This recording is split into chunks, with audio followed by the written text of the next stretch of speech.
This is the third story in the Women Week of Prayer. Today's story under the theme I Will Go comes from the book of Ruth chapter 1, verses 14 to 16. There are different ways some people stand out from the crowd in a community. A sure way to achieve that for a woman is to marry a man who is a foreigner. In close communities everybody knows everybody, and such decisions are very important decisions to make as the consequences last a lifetime. And that is exactly what she did. She married a foreigner. But that was only the beginning of her amazing story and often difficult life. Her husband had a brother who also married a woman from her village. I don't know who married first, or whether they both married at the same time, but we can assume that it must have been easier for these women to navigate around the people who were talking about their decisions with two of them together. As the talk in the village subsided, she worked her way to fit in the new family where she now belonged.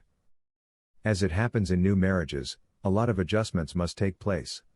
Each person brings their tastes, their habits, their manners, their language, their way of thinking which needs to be explored, understood, challenged, respected, adopted. Another significant matter they were dealing with was religion. His religion was different to hers, and she began to admire his God and his religion. The first year of their marriage passed and there was no news to share.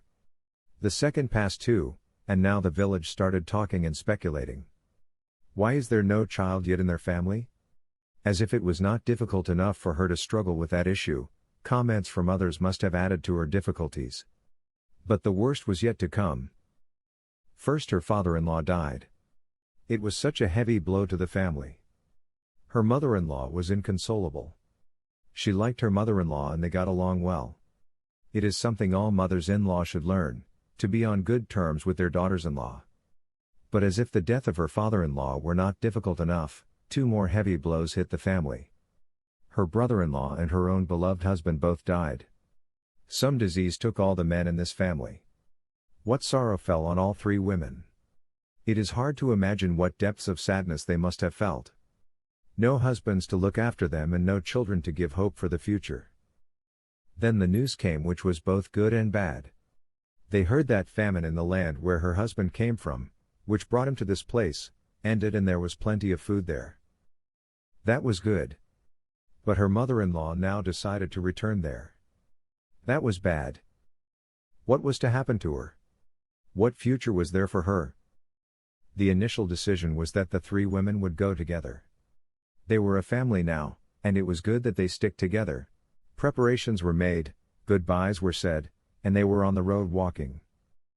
She was leaving the place she was comfortable with, people she knew, customs she knew, language she knew, to go to a place she had never seen before, to live with people she did not know. That is a difficult decision. But it was made, and they were on their way. Then her mother-in-law stopped. She realized that it is too much for these young women, her dear daughters-in-law, to leave their people and come with her. She had nothing to offer them where they are going.